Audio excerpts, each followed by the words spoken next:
डालिए, आपको रोकेंगे, आपके पास फिर से आएंगे। इस बीच एक और बड़ी खबर आपको बता दें, ईरान के हमले के बाद कतर की प्रतिक्रिया सामने आई है।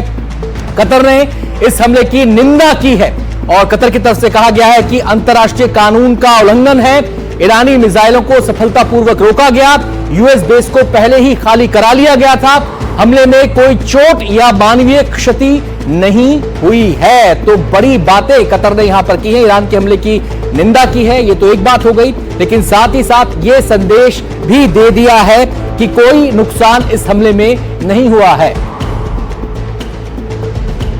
सीधे मुख करेंगे, हमारे सहयोगी चंदन भी हमारे साथ लगातार बने हुए हैं। चंदन, आशंका इसी बात की थी कि यूएस बेसिस को कहीं निशाना ईरान ना बना दे, अब निशाना बना दिया गया है।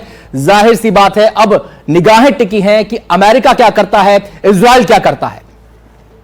बिल्कुल आनंद, देखिए अब तक मिडिल ईस्ट के दो देश इजराइल और ईरान के बीच केवल संघर्ष था, लेकिन अब जिस तरीके से ईरान ने मिडिल ईस्ट के एक देश कतर में अमेरिकी एयरबेस को टारगेट किया है और जिसकी संभावना जताई जा रही थी, और अब जो कतर का बयान भी सामने आया है जिसमें यह क्लियर कर दिया गया है कि इस एयरबेस को जो है वो खाली कर दिया गया था, ये अपने आप में इस बात की पुष्टि भी करता है कि ईरान की तरफ से इन हमलों के बाद जो बयान जारी कर कहा गया कि हमने कतर को पहले ही सूचित कर दिया था और इसी पूर्व सूचना के आधार पर ही संभवतः इस बेस को जो है वो खाली कर लिया गया था।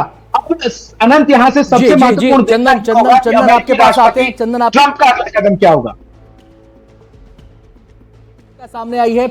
ये जो तस्वीर ये तस्वीरें जो आप इस समय अपने टीवी स्क्रीन पर देख रहे हैं, ये देखिए बड़े से सर्कल के अंदर ये शायद वो इंपैक्ट एरिया है जहां पर एक मिसाइल गिरी है, उस इलाके की शायद ये तस्वीर है।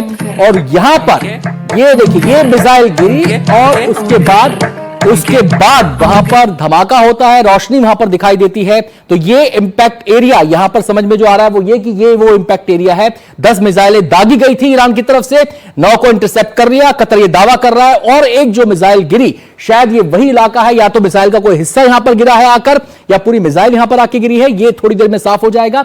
लेकिन यहां पर बाकायदा धमाका देखा जा सकता है, क्योंकि जैसे ही कोई ऑब्जेक्ट जमीन पर गिरता है उसके बाद बड़ी सी रोशनी यहां पर दिखाई देती है, और वो रोशनी का मतलब यह है कि जो विस्फोटक है उसने जमीन पर इंपैक्ट किया है।